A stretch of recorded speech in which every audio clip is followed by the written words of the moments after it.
Alright, what's up YouTube? HPJ here, and I'm coming at you guys out with a nice video about the revise of Simorgh. So, the latest information to come out of the OCG for Rising Rampage is Simorgh's return to the game. So if anyone needs a brief history lesson, Simorgh Bird of Divinity is a winged beast monster who was introduced in Lord of the Storm structure deck. It was the first wind structure deck that featured pretty much any basic setup to deal with back row. And it was the only structure deck to feature Harpie Lady cards in it. What's even funnier is it was the only structure deck in the first print of Hysteric Party. And Simorgh was pretty much the center of what most of the deck did. You pretty much blew out your opponent's back row. You tribute summon Simorgh, and every time during each of the end phases, uh, if you didn't, you would take 1,000 damage and reduce your amount of damage by 500 for each back row that you control. So what you would do is you blow out your opponent's back row with your Harpie ladies and Harpie's hunting ground, and you would take advantage of that mechanic. And it was really interesting deck. It was really one of the first structure decks, and it was pretty much what people would call the Harpie structure deck because of how evasive it was for a Harpie lady, because it had a lot of the Harpie reprints in it. Fast forward to now, and here we are with some more getting tons and tons of support. This is a bittersweet situation because we don't know if Simorgh will ever get a structure deck now because, well, he's in here. So if Simorgh does get a structure deck, um, it'd be great. But a lot of the support now is already in the set, so it really does depend on how Konami wants to do it now at this point. So, with the revise of Simorgh has a ton of new monsters, spells, and a trap card. So we'll go over it. So the first monster that they released is Simorgh Bird of Beginnings. It's a level 1 winged beast effect monster. 0 attack, 1600 defense. You can only use its first and second effect once per turn each. When this card is normal summon, you can during your turn you can get an additional normal summon, not set, of one Simorgh monster in addition to your normal summoner set this turn. Then you have a secondary effect, which a lot of the level 1 to 4 monsters have, which is if this card is in your graveyard and your opponent controls no cards in their spell and trap zone, you can special summon this card to the field. But you cannot special summon any monsters except for Winged Beast when you activate this effect. So the monster will come into defense position, and it is banished when it leaves the field. So pretty much their gimmick is that it's kind of like a Phoenix setup. You can bring it back, but you're locked into summoning one particular type of monster. Of course, we've seen this with a lot of cards these days, a lot of nuances where you're locked into one specific type, so that that specific type or that specific attribute or that specific archetype is the main focus of the summons for the rest of the turn. So then we move on to the next monster, the level 2 Simorgh Bird of Summoning. Level 2 Winged Beast. Effect monster, 1000 attack, 1000 defense. And its effect reads that when this card is normal summon, you can add one Simorgh card from your deck to your hand, except for Simorgh Bird of Summonings. So this one is pretty much your searcher for a lot of the cards in general, except for a copy of itself. So it's just a generic search on a normal summon, which isn't too bad. Next up is Simorgh Bird of Endings. This level 3 Winged Beast effect monster with 1500 attack, 200 defense. And its effect reads, when this card is normal summon, you can send one Simorgh card from your deck to the graveyard, except Simorgh Bird of Endings. This is going to play out really well because a lot of the nuances with, and a lot of older Simorgh cards are going to work really well with this as well, because we still have Dark Simorgh, we still have Simorgh Bird of Divinity itself, and Simorgh Bird of Anistry. I don't think Anistry is going to be too much of the big focus. However, I think Bird of Divinity and Dark Simorgh will see some play in his deck itself. So we're going to move on to the next monster. It is the level 4 Simorgh Bird of Protection. Level 4 Wind Winged Beast effect monster, 1400 attack, 1000 defense. And its effect reads, when this card is normal summon, you can target one card in your opponent's spell or trap zone and return it to hand. So it's just a compulse to spells and traps. And then we move on to the big bird itself. So this is Simorgh, Lord of the Storm. First off, this is the most beautiful artwork we've seen of Simorgh. A little bit of history lesson about the name. Simorgh means many birds, 1,000 birds to be precise. And the lore behind Simorgh is that Simorgh is the god of birds.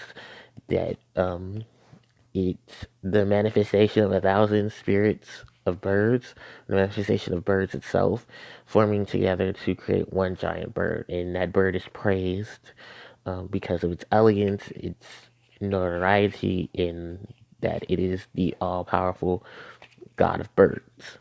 So, Simorgh, Lord of the Storm, is a level 8 wind winged beast effect monster. 2,900 attacks, 2,000 defense. Its first and second effect can only be used once per turn each. When its tribute summon card cannot be targeted by your opponent's spell, trap card, or effect. So this pretty much has a on tribute protection. Then, when a spell, trap, or effect is activated, you can tribute one wind winged beast monster, then target one card your opponent controls and shuffle it into the deck. Which it doesn't negate it, which sucks, but it at least has some little bit of coverage. And then its last effect is when a winged beast monster you control is destroyed by battle, you can add this card to your hand. And while this card is in your graveyard, you can add this card to your hand. So it has recovery while it's in the graveyard. These aren't like the biggest beneficial effects from finally a level 8 winged beast monster that a winged beast archetype can abuse. I mean, we've seen Apex Avian do a ton of things with its effects. And Apex Avian is a level 7, so like the only real other bird we can count to is, well, Dark Simorgh itself, but even then that's limited to what it does because it banishes itself, and no, it has to banish wind and dark monsters to summon itself, and then its conditions still have to be met in that criteria. But since we gotta talk about Dark Simorgh, let's talk about the revised version of Dark Simorgh. So this is Darkness Simorgh, level 8 Wind Winged Beast, same stats as Simorgh Lord of the Storm, 2,900 attack, 2,000 defense, and its first and second effect can only be used once per turn each. When it's tribute if you tribute summon a dark or wind monster, you can summon this card from your graveyard or from your hand. So it has on-field summon as long as you tribute summon a wind monster. The next effect is if this card's attribute is treated as wind while it's on the field, so it's really similar to the original print of Dark Simorgh. And its last effect is when a spell, trap, or effect is activated, you can tribute one wind winged beast monster, negate the activation, and if you do, destroy it.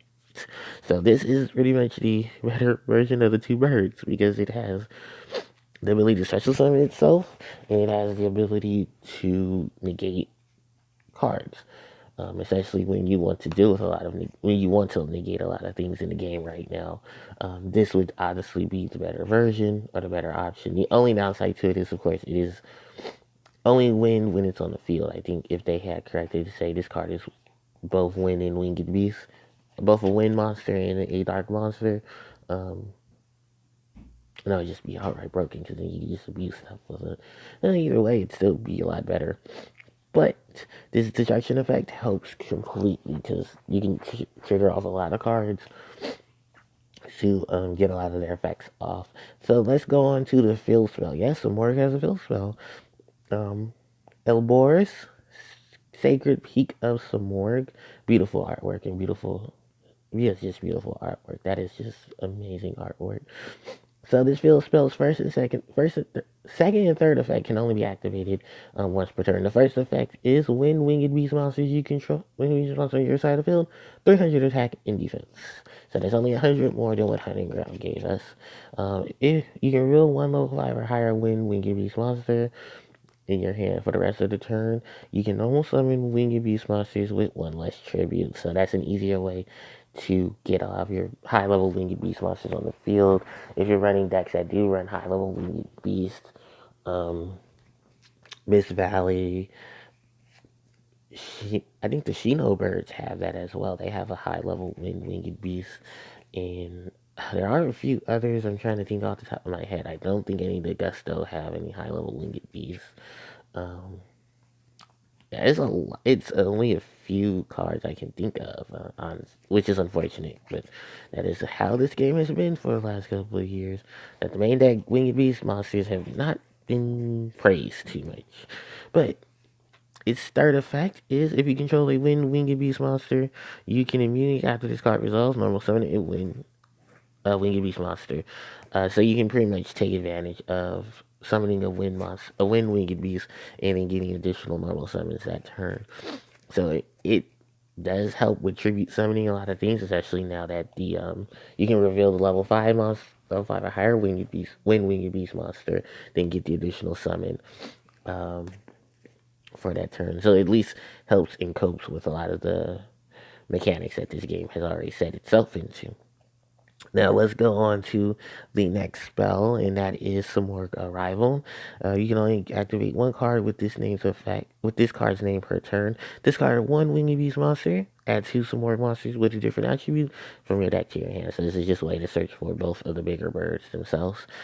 You can manage this card from your graveyard, reveal one Winged Beast monster in your hand, and for the rest of the turn, any monsters with the revealed monster name in your hand lose one level. So it's an easy. So pretty much you're just trying to find ways to summon those higher level Winged Beasts with ease. Then we have this spell. This is some more Rejection. This is actually a really good spell for Winged Beast monsters. You're going to activate one card with this name's effect per turn. The first effect is discard one Winged Beast monster, return all your opponent's cell and trap cards to hand. All cards in your opponent's cell and trap zone to hand. And its second effect is banish this card from your graveyard, reveal one Winged Beast monster in your hand, and for the rest of the turn, any monsters with the reveal that are with the name of the revealed monster in your hand lose one level. So this is pretty much a one-sided true nade for Winged Beast, and it helps reduce level of those monsters in your hand. So, like, honestly, this card, and I call it now, would most likely be the secret because it's a one-sided Winged Beast removal card. And the fact that it returns, it doesn't destroy, makes it even more destructive. Because a lot of decks that have Winged Beast monsters can abuse this. It doesn't matter what Winged Beast it is. Like, you can just throw in a random Winged Beast. No, just a random Winged Beast. Like, Black Wings can use this. Raid Raptors can abuse this. You know, Harpies can abuse this. Any Winged Beast archetype, like Miss Valley, they can take it. Shino Bird, if they were prevalent, just can easily take advantage of this. This is a really good, like, setup for such a strong Winged Beast archetype. And for any Winged Beast archetype, or just Winged Beast in general. So that is Rejection, and then the only trap in the deck is Simorgh Stormfront. Continuous trap. I said continuous. No, this is a continuous trap card. You activate the second effect of this card's name only once per turn. Winged Beast monster you control with less attack than the Winged Beast monster you control with the highest attack cannot be targeted for attacks or by your opponent's card effect. So it pretty much locks them down into one bird, and that one bird will force stuff to be negated. Pretty much what you want to do with this is you have Darkness Simorgh on the field with another Winged Beast, and anything that would happen to your monster is going to happen to Simorgh, and then Simorgh can negate it. And then its last effect is you can send this card to your grave. This card and yeah, you can send this card. Wait, you can send this to the graveyard. Both this card and two Simorgh monsters whose level is original levels are 7 and higher, whose attributes are different. Return the cards. Return as many cards as possible on the field to the hand. And if you do, inflict 500 points of damage for each card returned in the hand. Then inflict 500 points of damage to your opponent equal to the amount you took. So it's pretty much a burn effect in a return card. So it's pretty much return 2 Simorgh monsters you control, whose level is higher than 7 and more. And their attributes have to be different. So pretty much this is working off of Simorgh Lord of the Storm, Simorgh Lord of Divinity, some Dark Simorgh, and Darkness Simorgh. Those being the only level 7 and higher Simorgh monsters, which I think we'll probably get some more level 7 or higher, or maybe we'll get some more that will have level manipulation, but it's still a really decent enough effect that for the price of 2 cards, you return as many cards as possible, and then you will inflict damage to your opponent, but then you take damage, and then you inflict the same amount of damage to your opponent. So it's kind of like a ring of destruction. I think a lot of these cards are going to be really amazing, especially the field spell. 2, no, 1, this normal spell, some more Rejection. 2, that field spell, and then just the overwhelming amount of things that this deck can do with both of its level 8 monsters. Like, this is amazing. Simorgh has all of this support. The downside to this is when will we get a structure deck based off of this, or will we just be relegated to a new Simorgh taking advantage of it? Like, will it be a different variation of it? Since we don't know right now at the time, it isn't safe. It's safe to. It's not specified. Konami hasn't said anything yet, so fingers crossed we do get a Lord of the Storm revised structure deck, especially considering the fact that the cover monster and the boss monster in that structure deck has just gotten a whole new set of wings and a whole new plethora of support.